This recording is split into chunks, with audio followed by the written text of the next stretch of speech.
Well, baby, I'm on it with a bottle of wine and an old dirt road. Are you ready to go?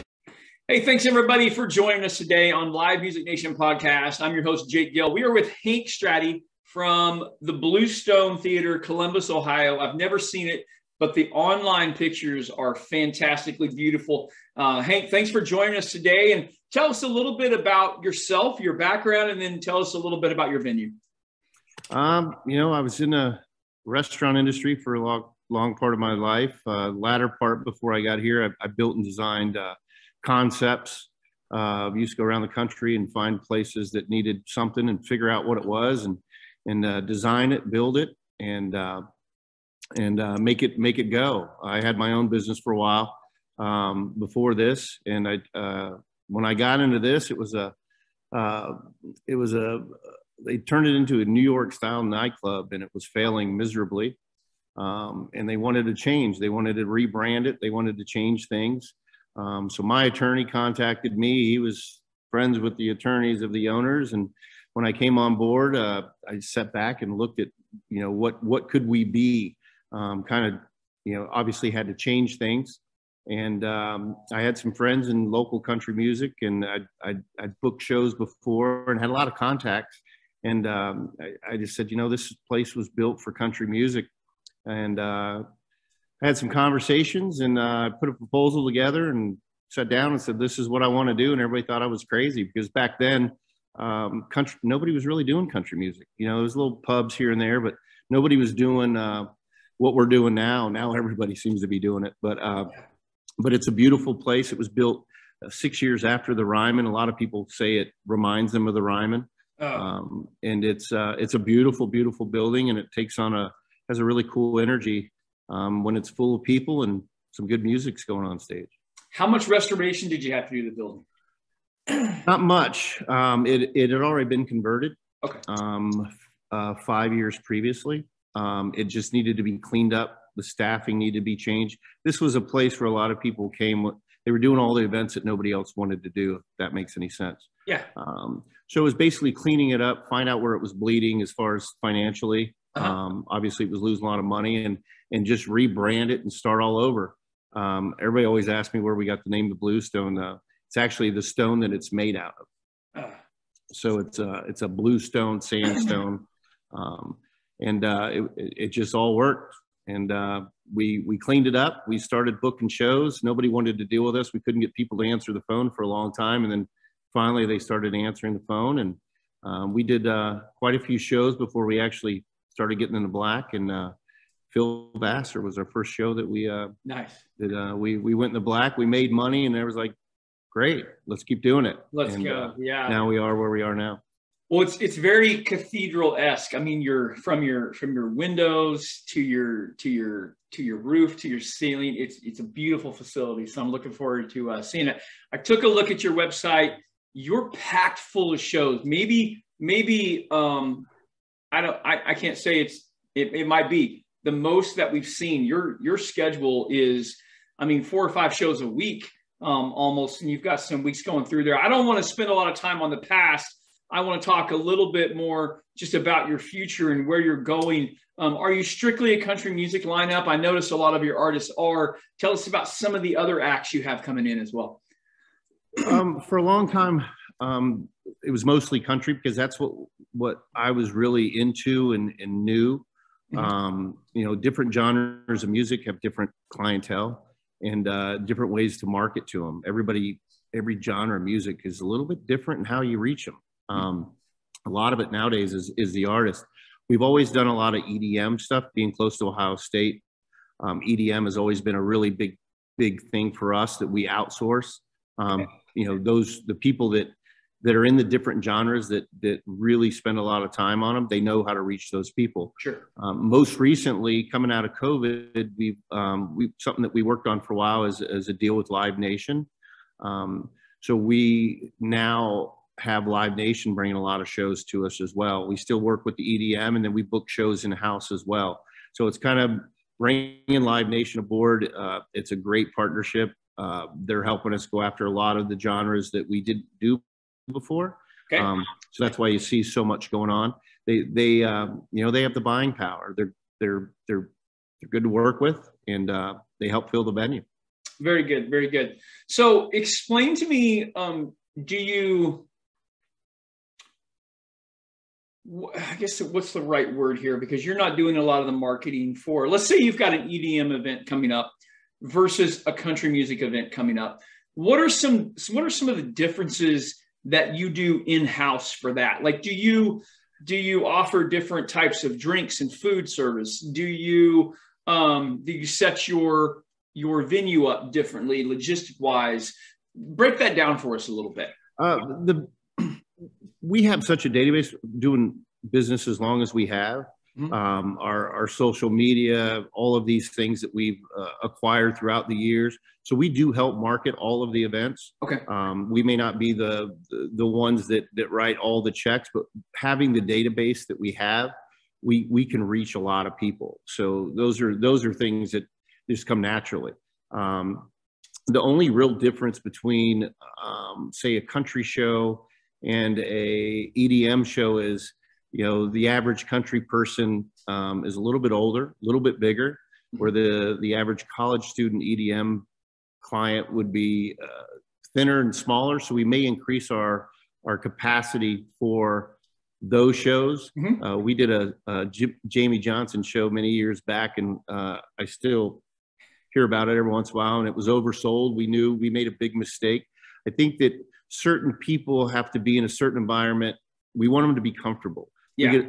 We never sell what our capacity is. We always undersell because we want people to have a good time. We don't want them to be crammed in here. Country people, indie rock, Americana type music, they want a little room to breathe. They want to have a good time. They don't want to be packed in, where an EDM show, you can pack them in like sardines. They love it. Right. So it's about comfort level, and it's about the experience, so that they come back and they know that they're going to have a good time, and they're going to be able to get to the bar, and they're going to be able to view the show. Our room's a little different. It is standing room only.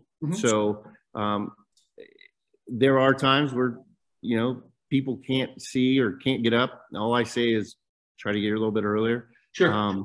But it is such a small room. As big as it is pretty small. I don't think there's a bad seat in the house, especially with the balcony.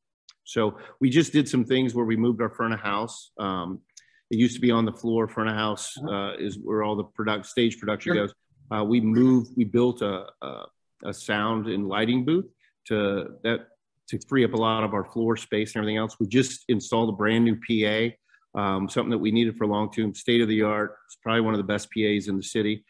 So it's a better surround sound all throughout the venue, and it makes the experience better. Oh, very good, very good. All right, so let's touch on COVID for just a little bit. You're in a red-blue state. We've kind of just seen different policies, following those political lines. What are some things that you learned during the COVID process that you're going to continue to implement post-COVID, and just things that made your facility better that you learned during COVID? That's a funny question. There's a lot that I learned during COVID. I don't try to be a political person at all. Whatever the situation is, we have to deal with it. I have my thoughts on it and what we could have done different. Sure. We were doing things before COVID even started. We had hand sanitizers throughout the building. We did a lot of things prior to that. Nobody ever used the hand sanitizers. Yeah. I don't know if there's much that we learned from COVID, other than the marketing has changed tremendously. But inside the venue, we've always, pride ourselves on that. We keep it clean, we keep it sanitary. We did a lot of things prior to COVID that really haven't changed. When we got back from COVID, we got to a certain point where we didn't require vaccines. We didn't require those things because I'm a firm believer that nobody's forcing anybody to come out. Sure. I understand that people had some fears. Well, stay home. Most of our staff has either had COVID or been vaxxed, including myself. I'm not one that ever going to require anybody to do anything to come to a show. So we just said, hey, this is what it is. Enter at your own risk. If you can't make this show, come back to another one. Dealing with the artists, there were some artists that wanted to require it, but we just we just said that we weren't going to do it. Yeah. By the time we opened this past summer, everybody had pretty much either been vaxxed or had it. And we were on the downslope. We've always sanitized and done those things that we needed to do. So we just kind of rolled with it. Very good. Very good. Very good. Tell us about, let's get downright fun and personal right here. What are the top 3 acts, the top 3 shows that you've personally seen in your life, not necessarily at your venue, but just in your lifetime? Man, I've seen a lot of shows. I think the first, I'm 51 years old. I started my first show with Sammy Hagar. I Can't Drive 55 in 1983 at Market Square Arena in Indianapolis. I think that show is what hooked me on live music. The hum of the PA before the lights are down and they come on. I've seen so many shows, it's hard to say. I've seen Van Halen 15 times. I saw AC/DC 14 times. I'm a concert guy. I like the old rock and roll. I've also seen some shows that, Ray LaMontagne is one of the best, David Gray. There's so many of them. I say the top 3 would probably be AC/DC, Van Halen, and probably Sammy Hagar. All right. I saw Rush moving pictures too. So that up there. I'm old. Very good. All right. One more fun one. If you could bring any act to your venue, dead or alive, who would you like to bring to your venue? That's an easy one. Elvis. Oh man, that's the second Elvis we've heard. Yeah. I think they didn't have the things that they have today. He was pure raw talent and he was just amazing. I grew up, I remember the day he died, and I've always said, man, if I could book one guy, it would be Elvis. That's fantastic. Have you seen the new movie yet? No. So I didn't know if you had early access to that through your connections or not, but that was that.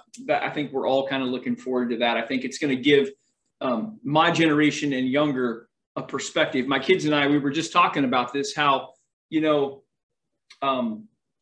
matter how famous you are and popular you are in a moment, eventually that fades for the rest of the world. And even Elvis in the Beatles and all those iconic figures, in 2 more generations, people aren't even going to know. They're not even going to know who it was without watching the documentary or a movie or something like, right, or a remade song, as it goes through there. So that's interesting. So you changed careers. Well, I don't know that you changed careers, but you definitely changed your location in demographic of management.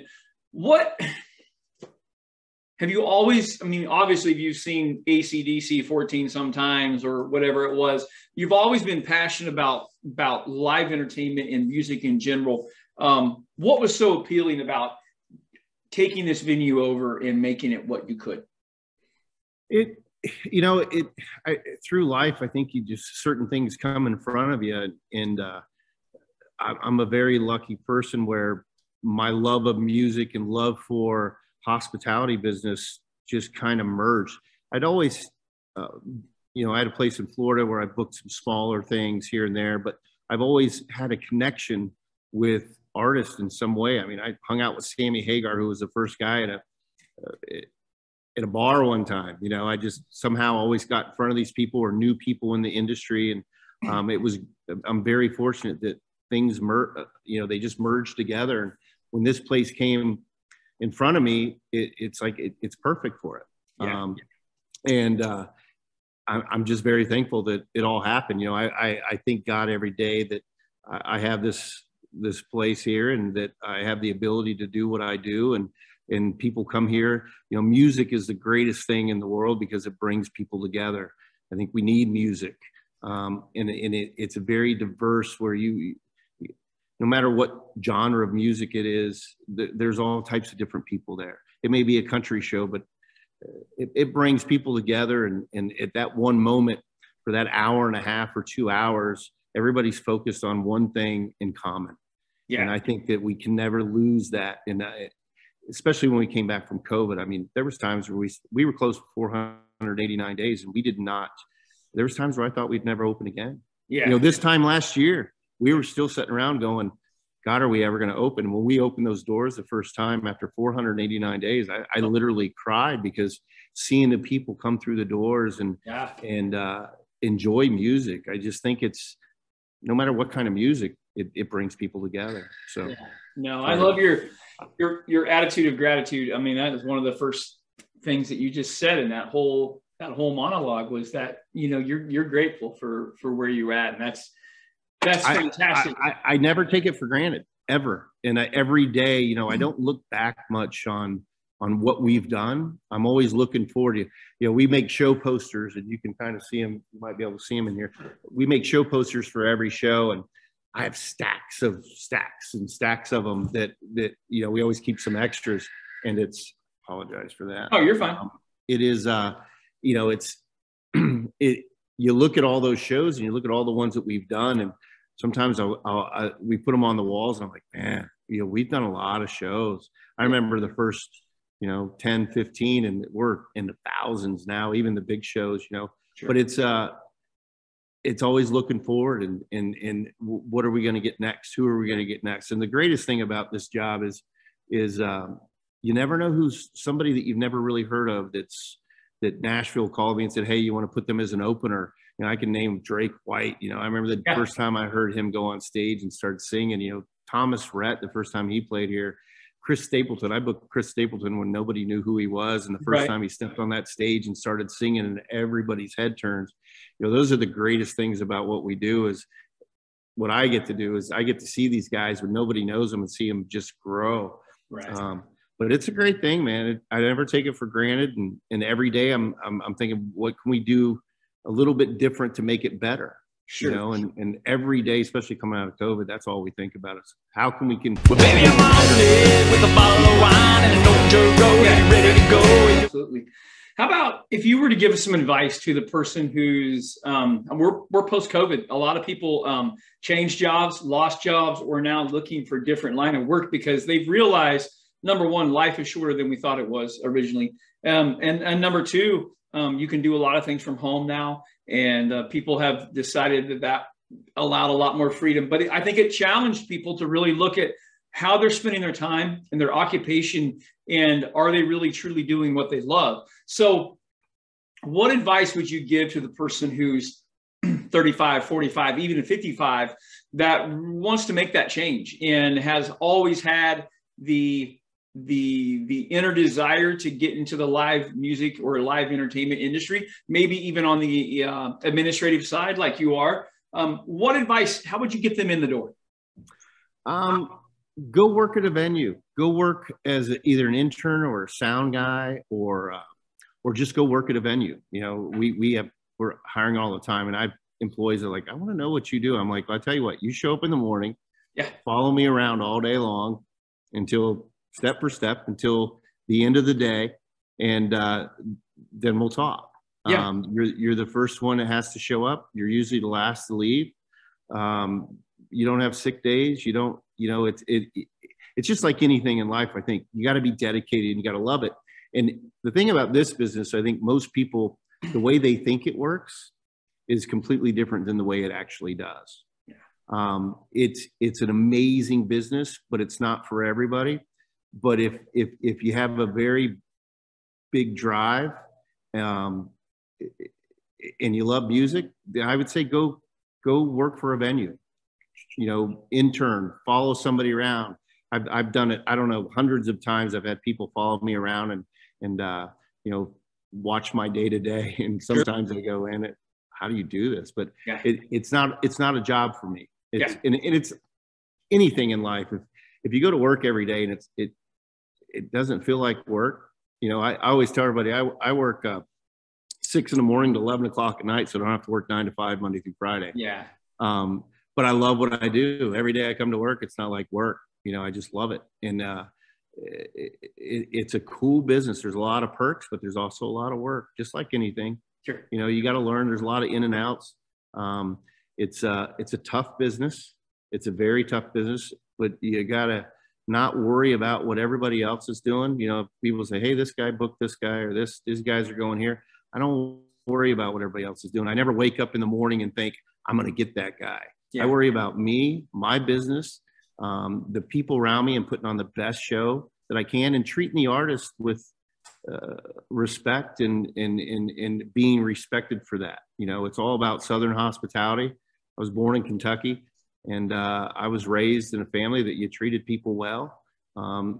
We treat the bus driver as good as we do the lead singer, you know, and that's just the way it is. And I think that's part of our success is we've always tried to thrive to focus on the details, treat everybody good, and also don't take any shit from people either. You know, in this business, it's very cutthroat. You know, I pick my battles wisely, but I think we've gotten to the point now where we've gained the respect in the industry of doing things the right way. And not that we're always perfect. You know, we do still make mistakes, but we have to acknowledge those mistakes and go, hey, how do we fix it? Yeah. And, you know, it's a tough business, but man, we've been very lucky. I've been very lucky to have a great staff, because I don't do it all myself. My son is my right-hand man right now. He's almost 27 years old. He's started and done every job in this building except for mine, and hopefully someday he will have it. But you know, it's good people. I have good people that work for me. I definitely couldn't do it by myself, and good relationships too. So yeah, fantastic. Just hearing you talk and just explain the toughness of the business and the thick skin and everything from an administrative standpoint. As an artist, it's exactly the same. And to hear it from the other side is very, very valuable as it goes through there. Let's talk about the artists and the people that you bring into your venue. What are some of the qualities that you look for when you say yes or no to an act that wants to come in? You know, the first thing is, do we have a history with them? Have we booked them in the past? How have they done? You know, obviously there's a lot of artists, you know, I have artists, sometimes I book them. And sometimes it's not what they've done. It's some of the new artists, what you think they're capable of doing. Mm-hmm. There's so much great talent out there. Yeah. I mean, there's so much. I mean, I've had guys that come in here and we've only sold like half the show, and they're like, oh, I'm like, the walls are filled with people that sold less tickets than this. I mean, from Thomas Rhett, you know, a lot of these guys that started out and now they're selling out bigger venues. But looking at some of these guys that maybe aren't as well known, but you know that they're gonna move up in building that relationship with them. So as they grow, they're gonna be selling out someday, and you know that they're gonna go this way. But it's the history. It's the, you know, there's some guys that just really got it, and you just go, wow, you know. And then there's the guys that have the history that we're lucky enough to continue to book over and over because we have that relationship. Like Aaron Lewis, he comes here and he plays, you know, he can play anywhere, and he plays here 2 shows back to back. And this year we're putting him in the parking lot. Yeah. He can play anywhere, but we've developed a 12-year relationship with him. We've become friends, and he knows he loves the room. Some artists, they like the room opposed to a bigger room that wasn't really built for sound the way this one was. You know, there's something special about this room when they come here and they enjoy the up closeness of it. And, you know, there's a lot of different factors that go in. You know, you want them to sell tickets. You Sure. want usually a younger crowd that's going to drink alcohol, because that's where we make the majority of our money. But it's not going to be too rowdy, you know. Right. There's a lot of different factors in it, but there's a lot of new up and comers right now that they're just blowing me away. Yeah, very good. So it's a little bit of everything. You know, we roll the dice sometimes, and there's some shows that you don't know if they're going to really do well, and they do. And some of the ones that you think are going to be a slam dunk aren't. But you know, sometimes it's part of just doing the show and continuing that relationship. And you know, everybody has their up and downs. Artists have their ups and downs, and you know, and this is a very saturated market, so we have to compete with the big shows. You know, I was just talking to somebody earlier. I think there's 6 major shows in the next 2 weeks. We got Stapleton, Kid Rock, plus all of my shows. I think it's 5 shows in the next 2 weeks. Yeah. So it's trying to balance who's playing, when they're playing. And then that time of the year when all the festivals go on sale, one thing about country people, more importantly, is they work very hard everybody works hard for money, but they choose a little bit more where they're going to spend that money. Is it going to be a festival? Is it going to be, there's 3 big festivals in Ohio, and then there's big shows coming in. That's why we try to keep our tickets a little bit lower too. So it's not quite, we don't break the bank as much. We want them to leave with a little bit of money in their pocket. So. Yeah, absolutely. Absolutely. Well, listen, Bluestone Theater, Columbus, Ohio, just an iconic venue. So many people have walked through your doors. You've talked about that. And Hank, I'm grateful that you were able to chat with us today. I can't wait to see it. I'm super excited. It's on the map, and we would love. You want to come up? Come on, check it out. Absolutely. It's a very. I'm honored to have control of this place for the time that I do. I feel like I'm the caretaker, but it's a beautiful place, and it's got a sound like no other. Well, the Rymen. Sure. We get compared to them, and that's an honor. It's a neat place. Yeah. Very good. Hank, thanks for sharing your wisdom and your knowledge and your expertise, and more importantly, just the heart of gratitude that you have and the understanding of what relationships really, really are. So it's super important for our listeners to know. So, guys, Hank Straty, thank you. Just can't say it over again. It's been Thanks, man. I really appreciate the opportunity, and hope to see you down the road. Absolutely. Thank you, Hank. I appreciate Well, baby, I'm on it with a bottle